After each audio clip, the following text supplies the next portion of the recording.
Everything is in movement. There is nothing in this universe except movement. You are moving, the universe is moving, beyond the universe is moving. This whole universe, which consists of 6,000 galaxies, is moving in a vacuum no one knows where, with a fuel that we cannot understand. There is 80 billion stars in our galaxy, and we are moving. Who is keeping these planets in their places? When Big Bang happened, everything shattered, but they stopped in their right places. Who put them in these right places? Do you see the constellation at night? Who did that?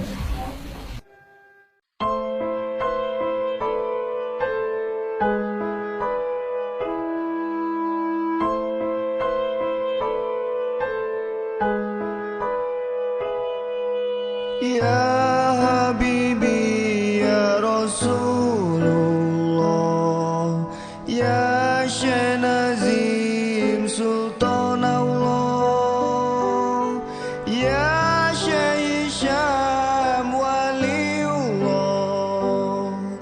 ya Sayyidina Mahdi Khalifatullah.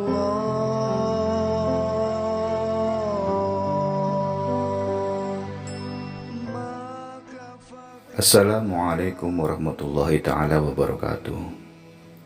Berikut ini kami sampaikan mengenai beberapa karomah-karomah dari As-Sayyid Maulana Syekh Muhammad Hisham Rabbani Al-Qobani yang saya jumpai dan yang saya saksikan sendiri. Karomah pertama, Syekh Hisham dekat dengan murid-muridnya. Kejadian 1 Maret 2021 ketika saya mengirim sebuah email ke Zawiya Fendon yang diterima oleh asisten beliau yang berbunyi kurang lebih seperti ini. Assalamualaikum, ini adalah persembahan dari Laskar Sholawat untuk Maulana Syekh Hisham dengan memberi bantuan makanan ke korban banjir. Karena waktu itu Laskar Sholawat memberikan bantuan korban banjir ke daerah Cikarang dan Karawang, dan foto-fotonya saya sampaikan ke Maulana Syekh Hisham Al-Qobani sebagai laporan. Kemudian email saya dibalas, Waalaikumsalam, Maulana mengirimkan salam dan berterima kasih ya, karena telah mempersembahkan makanan, dan terima kasih karena telah mempersembahkan sholawat kepadanya. Dia berdoa, yaitu Syekh Hisham Al-Qobani, kepada orang-orang yang terkena banjir supaya segera pulih. Kemudian saya berpikir bahwa email ini adalah saya melaporkan mengenai hadiah makanan untuk korban banjir. Namun Maulana menjawab dua hal, yaitu pertama tentang persembahan makanan itu tadi atau hadiah makanan tadi. Yang kedua adalah mengenai Syekh Hisham berterima kasih atas persembahan sholawat. Ini adalah mengejutkan bagi saya karena Laskar Sholawat memang memiliki kegiatan untuk memberikan sholawat yang kami kumpulkan bersama dan dihadiahkan kepada Syekh Hisham Al-Qobani. Artinya hadiah sholawat kami diterima oleh Syekh Hisham, dan Syekh Hisham mengetahui hal itu dan memberikan salam dan berterima kasih atas hadiah sholawat yang telah kami lakukan setiap hari. Karomah kedua, berkomunikasi dengan Rasulullah secara langsung. Hal ini kami saksikan bersama jamaah sahabat Laskar Sholawat ketika kami sowan ke hadapan beliau. Ketika kami menyampaikan jumlah setoran sholawat yang telah berhasil kami baca bersama, beliau bertanya, apakah sudah kalian sampaikan ke Rasulullah jumlah sholawat tersebut? Kami menjawabnya, belum. Lalu beliau berkata, saya bantu sampaikan dan hadiahkan kepada Rasulullah SAW jumlah sholawat yang telah kalian kumpulkan bersama. Ketika kami menyampaikan jumlah sholawat, Maulana hanya diam. Lalu beliau mengangkat tangan dan berdoa serta berbicara dengan bahasa Arab untuk berkomunikasi dengan Rasulullah SAW menyampaikan jumlah sholawat yang kami baca. Seketika beliau menoleh ke kami dan memastikan bahwa jumlah yang kami baca adalah salah. Kami coba memberikan jumlah yang kami ingat dengan jumlah yang sama. 3 kali beliau menoleh ke kami sambil memberikan koreksi jika jumlah hitungan kami keliru. Kami menginfokan lebih sedikit jumlahnya infonya. Usai pertemuan tersebut, di luar ruangan kami cek jumlah sholawat di ponsel kami, dan memang benar kami keliru. Yang dikoreksi Maulana Syekh Hisham adalah benar. Ternyata Rasulullah SAW itu lebih mengetahui jumlah sholawat yang kita baca daripada kita sendiri. Itu adalah karomah Syekh Hisham Al-Qobani yang kedua. Karomah Syekh Hisham Al-Qobani yang ketiga adalah wajahnya bercahaya dan membuat semua orang jatuh cinta kepadanya. Menurut kesaksian saya bahwa karomah Maulana Syekh Hisham Al-Qobani yang tak terbantahkan adalah semua orang melihat ada cahaya dari wajah Maulana Syekh Hisham Al-Qobani. Hanya dengan memandang wajah Maulana Syekh Hisham, hati menjadi riang gembira. Bagaimana menurut para sahabat? Bukankah demikian? Dengan hanya memandang wajahnya, ribuan orang terbukti telah masuk Islam. Salah satu adalah artis Indonesia yang saya tidak bisa sebut namanya. Teman saya menceritakan bahwa artis tersebut ingin mengajak dialog Maulana Syekh Hisham Al-Qobani. Banyak pertanyaan tentang agama Islam di benaknya waktu itu.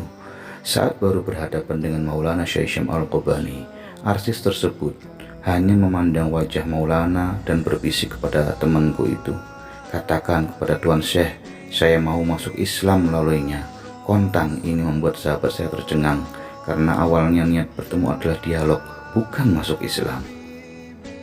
Karomah Syekh Hisham yang nomor 4 yang saya saksikan adalah peci yang disentuh tangan Syekh Hisham Al-Qobani. Wanginya bertahan lebih dari 2 tahun. Saya bertemu dengan Maulana Syekh Hisham Al-Qobani pada bulan Desember 2017. Kemudian peci tersebut tidak pernah saya cuci. Saat saya umroh di bulan Februari 2018, full selama umroh saya menggunakan peci tersebut.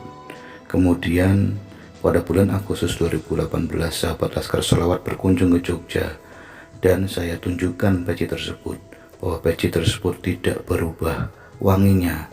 Bahkan pada saat Laskar Sholawat di Jogja 3 hari, saya gunakan peci itu terus menerus. Dan kemudian hari ketiga sebelum Laskar Sholawat kembali ke Cikarang dan Karawang, semuanya melihat dan menyaksikan sendiri betapa peci tersebut tidak berkurang wanginya. Sampai sekarang peci tersebut tidak pernah kami cuci dan wanginya tetap tidak pernah berubah. Karomah kelima, mengetahui ada jamaah yang sedang bersedih. Kisah ini didapat dari jamaah dari Malaysia yang tulisannya seperti berikut ini. Kejadian tanggal 8 Mei 2010 jam 8.30 malam, ketika saya menghadiri khalaqah ilmu dan sholawat yang dipimpin oleh Syekh Hisham Al-Qobani di Bukit Jelutong Shah Alam. Beliau sampai jam 8:45 malam dan disambut dengan sholawat oleh murid-murid di Malaysia.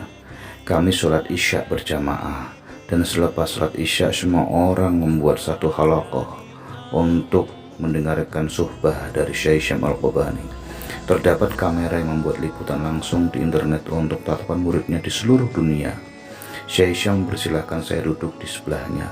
Ya Allah, terasa kecil, terasa diri ini duduk di sebelah Syekh Hisham Al-Qobani. Beliau penuh tawadhu, memberikan kuliahnya, suhbahnya, berkisar tentang perlunya menjaga hubungan dengan Allah dan dengan manusia. Tiba-tiba Syekh Hisham berhenti berceramah. Kemudian beliau berkata, "Saya rasa tidak layak untuk ceramah malam ini. Saya mendapat ilham, ada seseorang yang perlu memberikan kita takziah dalam 5 menit. Tiba-tiba Syekh Hisham menyampaikan rasa hatinya. "Ada tidak seseorang di sini yang bernama Abdurrahman?" kata Syekh Hisham. Semua hadirin yang ada saling berpandangan. Mereka tidak mengenal siapa Abdurrahman. Syekh Hisham baru datang juga, sudah tentu tidak kenal siapa yang jamaah tersebut. Tiba-tiba seorang perempuan menudingkan jarinya kepada seorang hamba Allah yang cacat jarinya, sedang kurus badannya. "Itu Abdurrahman," kata perempuan itu. Abdurrahman kemudian bangun dari duduknya. Kemudian Syekh Hisham meminta kita semua untuk memberikan doa parang 5 menit. Pembesar suara diberikan kepada Abdurrahman. Kemudian sambil menangis, Abdurrahman berkata, "Hendaklah kita senantiasa berharap kepada Allah. Hati saya ini sangat mengharap pada Allah, tidak ada yang lain." Kemudian dia menceritakan bahwa anaknya baru saja meninggal dan kini hatinya hanya berserah diri pada Allah. Dalam 5 menit Abdurrahman memulangkan kembali speaker kepada Syekh Hisham. Kemudian Syekh Hisham berkata, "Ada siapa saja di antara kita yang menziarahi anaknya ketika meninggal?" Kemudian Syekh Hisham berkata, "Hari ini untuk apa kita bersibuk dengan dunia sedangkan kematian menghampiri kita? Kumpulkanlah uang dan berikanlah kepada Abdurrahman." Saya hampir meneteskan air mata. Bagaimana sebenarnya di kalangan kita terdapat orang yang susah, yang selalu kita lupakan, dan orang yang susah biasanya hatinya selalu rapat dengan Allah. Dan orang yang rapat dengan Allah, yang dekat dengan Allah, sudah tentu orang yang istimewa di hadapan Allah, di sisi Allah. Kita mudah untuk mencintai guru kita, tetapi kita susah untuk mengasihi sesama kita, kata Syekh Hisham waktu itu. Kemudian kami mengumpulkan uang dan kemudian kita berikan kepada Abdurrahman. Inilah karomah dari Syekh Hisham Al-Qobani. Karomah ke-6, Syekh Hisham menghalau dan memadamkan kebakaran. Maulana Syekh Hisham menerima panggilan telepon dari murid di tempat kejadian mengenai kebakaran rumput yang bergerak cepat di dekat zawiyahnya. 300 petugas pemadam kebakaran dari 3 kabupaten telah mengevakuasi 100 bangunan. Maulana kemudian meninggalkan ruangan dan kembali beberapa saat kemudian. Kemudian dia menerima telepon panggilan kedua dari muridnya, bahwa muridnya mengabarkan api secara misterius melambat tanpa penjelasan, dan responden pertama sangat kagum dengan apa yang mereka saksikan.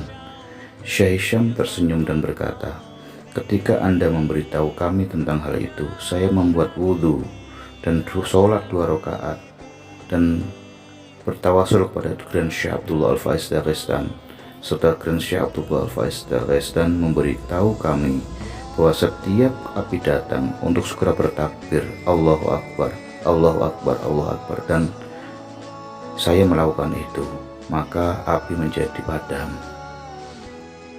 Karomah ke-7, kanker rahim tiba-tiba menghilang.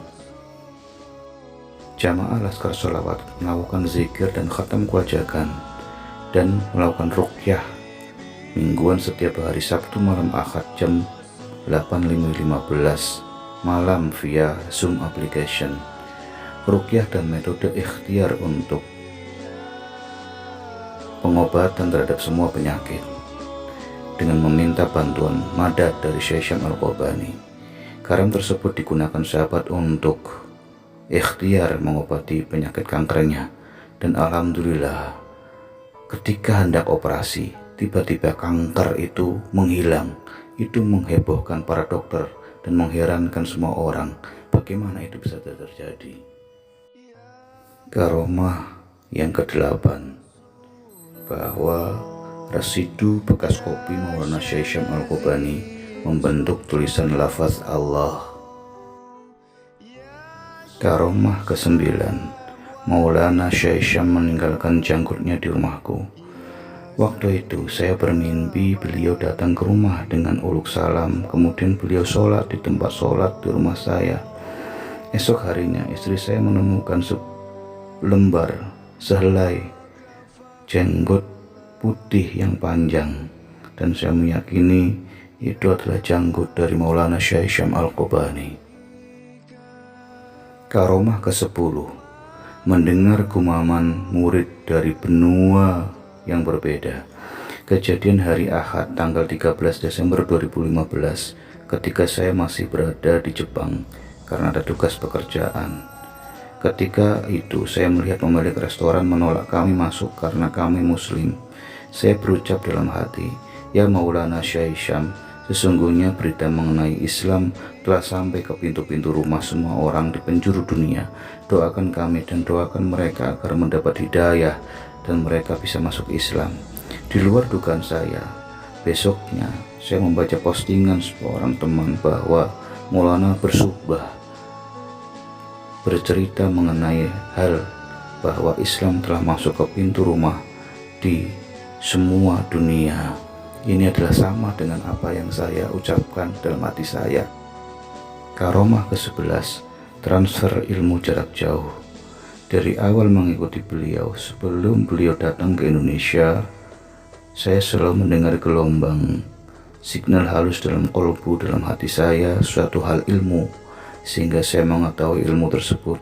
Dan ketika Syekh Hisham datang ke Indonesia, beliau memberikan suhbah yang sama persis yang saya terima sebelum Maulana datang. Signal gelombang tersebut, inilah dakwah sir dari Syekh Hisham yang saya ketahui, dan inilah karomah Syekh Hisham Al-Qobani. Karomah yang ke-12, bertemu dengan semua pemimpin dunia di berbagai benua. Banyak presiden dan raja, para ulama, juga para wali di berbagai penjuru dunia menjadi murid beliau. Beliau dikenal sebagai guru dari para wali dan para ulama. Beliau juga dikenal sebagai master sufi yang paling berpengaruh di dunia. Semua raja-raja, presiden di seluruh dunia mengenal Syekh Hisham Al-Qobani. Demikianlah karomah-karomah dari Syekh Hisham Al-Qobani yang saya saksikan dan saya ketahui.